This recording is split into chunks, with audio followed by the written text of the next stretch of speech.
పైన సోయగాలు హాయి తందనాలు వేయగా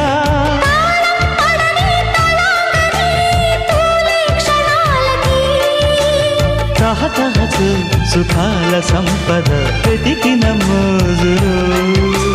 పసియదలో నిశాలకు పదా విరిసిన పూజలో